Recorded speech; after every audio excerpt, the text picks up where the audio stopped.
For those of you who know my story know that I became a millionaire in property investing in the UK. After that, I started doing YouTube videos and teaching people how to get into property. And there's a group of people from Uganda that messaged me and said, Samuel, can you come down and run a business workshop and teach us about finances in Uganda? So I went out free of charge to deliver this workshop, but unfortunately, I never got a chance to deliver the workshop because day one of arriving in Uganda, I had a serious accident. I fell down the River Nile and I broke my leg. So I'm in hospital thinking, why am I here? Why would God allow this to happen? But when I was in hospital, it was terribly small. There was people coming in a worse state than I was that were being sent away because there was no space for them in the hospital. For a while now, we've been giving implants, giving equipment, but we finally just built our very own hospital ward here in Jinja, Uganda. So I'm gonna give you a quick tour right now with Daniel, who's the builder and the engineer that designed the whole thing and made it happen on time. So Daniel, firstly, I wanna say massive thank you, brother. It's so much. You did it. Let's go and have a look around. So this building, the Ugandan government predicted it would cost how much to get this built? You're talking about 6 billion. 6 billion. The Ugandan government didn't have the funds for it, massive need for it, and how much did it cost? Just 1 billion in a period of 7 months. They said it would take 3 years. They said it will cost 3 to 6 billion. We did it for 1 billion in 7 months. So credit to you, bro. This is the ward for men, and each cubic contains 4 beds. This is 4 bed, this is 4 bed, the other is 4 bed. So in total, how many beds will this whole? With 62 beds. 62 beds. And this building is one of the best wards at the moment right now. So if you're an MP and you have an accident, they only want you to go to the best. So if you're an MP and you have an accident, where are they sending you now? They just send you here.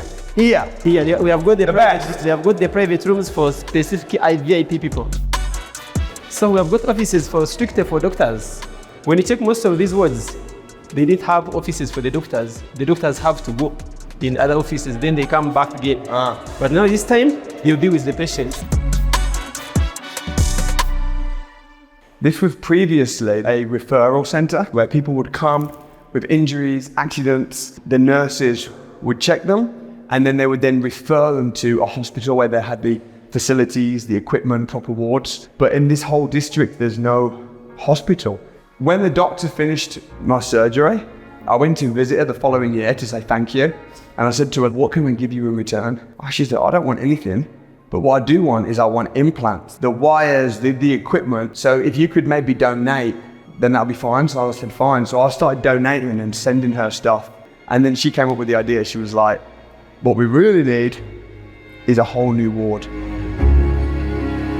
So now we've built this, the government have been able to justify also employing new people. So there've been 2 new orthopaedic surgeons that are going to be resident. They're going to be here all the time for the people of this district. The Ugandan government was so impressed. We've had the president who's messaged us, and they've also started using this same design across other parts of Uganda to build other hospitals. So it's just mad. I'm super happy right now. I'm about to meet the nurse that looked after me while I was in hospital, and I'm just going to see how she's doing, catch up with her now.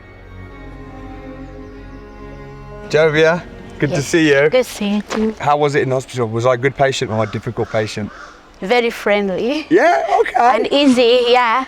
And while we were together, you told me about business. Was I talking about this to you while I was in hospital? Yes. I was in hospital telling you about business? Yes. I don't remember that. So what have you done since? Since I left the other hospital, now I'm managing a hospital. Wow. So you've worked your way up then? Yes. That's good. You're doing well in your job, in your career. Thank you. You're welcome. I appreciate you. If you need any advice on business or anything, let me know, yeah? Okay. Thank you. Tony, my man. This would not have been possible without Tony. No one believed that we could get this done for $1 billion, but I guess that's my property development hat. 100%. Your skills as a businessman, your skills in property development and so forth, obviously was essential getting this property. Yeah, 100%. When the government found out, number one, I'm not using any builders from outside Uganda. Yeah. Even the materials, I refused to get bricks, cement, nothing outside Uganda. Yeah. And taking no salary myself, even my flights I'm paying for myself. I don't think the government could quite believe that. That's the thing, is when we first met them, they were like, oh, very insistent on using government workers, government. Nah, I ain't doing that. I'm not using government paying 6 billion. They quoted us between 3 and 6 billion. Yeah. And wanted it all done with the Ugandan government and the Ugandan government workers. I'm like, no, I want full control of the project, not so I can take money, just so I can get it done fast and I can get it done cheap. Yeah, exactly. Get it done, and it's done to a good standard. Yeah. And they fought us all the way. Oh, mate, they did. Yeah. But now the tables have turned. Yeah. And now the president wants to meet me. Yeah. Now they say, well, who is this guy? Yeah. How is he doing it for a third price? Yeah, what can I say, man? So when I had my accident, I was in here, which is the referral centre. And at the moment, there's no orthopaedic surgeons even in here. It's really rough. This is where they're going to be once we've got the equipment in here. As you can see, it's not good.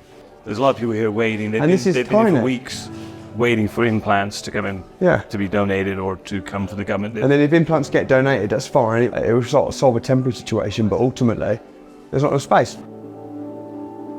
Let me take this chance to thank you for your opportunity. Yeah, you're welcome, bro. You had an operation? Yeah. When? I'm waiting for operation. Maybe it is for today. Yeah, I had one myself here. Yeah, I had a knee surgery here. Yeah. You're here, Yeah. but now you're kicked. I'm good, just as you will be good. Yeah. Yeah. But you got fracture like me. You see me. Yeah. Yeah. Yeah. You've been here for 3 weeks? 4. 4 weeks, waiting for surgery. We're looking for money. Jeez. Money is the problem. Yeah. That's why we've come, to see if we can offer help. I'll remember you, brother. All right, get well soon. Thank you. Thank you so much. So previously, people like him, we'd donate and we'd just say, how much you need? £200. Yeah. And that'll be enough for him to have his operation. Yeah. Get his implants or whatever. And we kept giving.